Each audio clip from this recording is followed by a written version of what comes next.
Ops, teka. Gusto nyo bang kumita ng pera? Sa may pa-challenge lang po tayo. Dinilihan po tayo.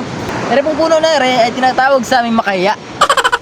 Dili po sa ating puno na ere, lulusot lang po kayo dun sa pinakang gaway niya para po makarating po sa dulo.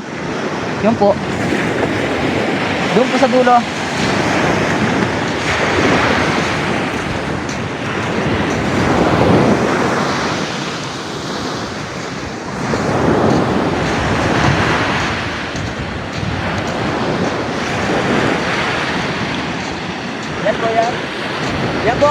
Yan po ang ating finish line.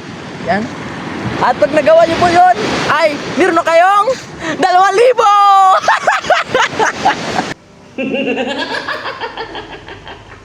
Wala pati.